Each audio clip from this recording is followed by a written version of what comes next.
आप सभी को प्यार भरा नमस्कार। स्वागत करती हूँ आप सभी का अपने YouTube चैनल भक्तिसार फ्रॉम देवभूमि में।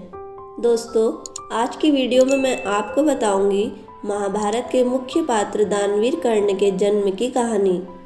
आइए जानते हैं। धृतराष्ट्र, पांडु और विदुर के पालन पोषण का भार भीष्म के ऊपर था।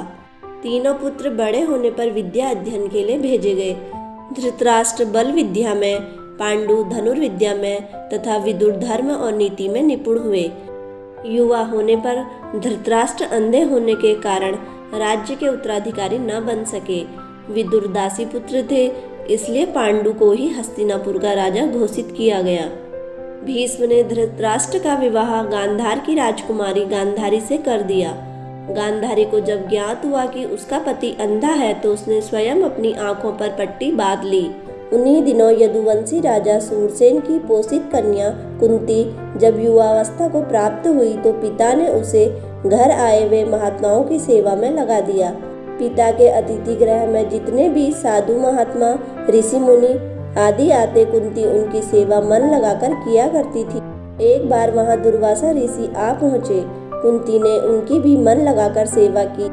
कुंती की सेवा से प्रसन्न होकर दुर्वासा ऋषि ने कहा, पुत्री, मैं तुम्हारी सेवा से अत्यंत प्रसन्न हूँ, अतः मैं तुम्हें एक ऐसा मंत्र देता हूँ जिसके प्रयोग से तुम जिस देवता का स्मरण करोगी वह तत्काल तुम्हारे सामने प्रकट होकर तुम्हारी मनोकामना पूर्ण करेंगे।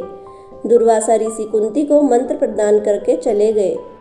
मंत्र की सत्यता की जांच हेतु एक दिन कुंती ने एकांत स्थान पर बैठकर उस मंत्र का जाप करते हुए सूर्य देव का स्मरण किया।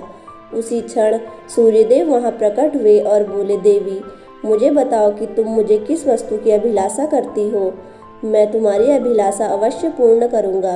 इस पर कुंती ने कहा, हे देव, मुझे आपसे किसी भी प्रकार की अभिलाषा नहीं है। मैंने तो केवल मंत्र की सत्यता परखने के लिए उसका जाप किया है। कुंती के इन वचनों को सुनकर सूर्यदेव बोले, हे कुंती, मेरा आना व्यर्थ नहीं जा सकता। मैं तुम्हें एक अत्यंत पराक्रमी तथा दानशील पुत्र प्रदान करता हूँ। इतना कहकर सूर्यदेव अंतर्ध्यान हो गए। कुंती लज्जावश यह बात किसी से नहीं कह सकी। समय आने पर उसके गर्भ से कवच कुंडल धारण किए हुए एक पुत्र उत्पन्न हुआ। कुंती ने उसे एक मंजूषा में रखकर रात्रि बेला में गंगा में बहा दिया। वह बालक बहता हुआ उस स्थान पर पहुंचा जहां पर धृतराष्ट्र का सारथी अधिरथ अपने अश्व को गंगा नदी में जल पिला रहा था।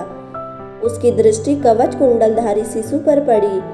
अधिरथ निसंतान था, इसलिए उसने बालक को अपनी छाती से लगा लिया और घर ले जाकर अपनी पत्नी राधा को सौंप दिया। उन्होंने उस बालक को गोद ले लिया और उसका लालन पालन करने लगे। उस बालक के कान अति सुंदर थे, इसलिए उसका नाम कर्ण रखा गया।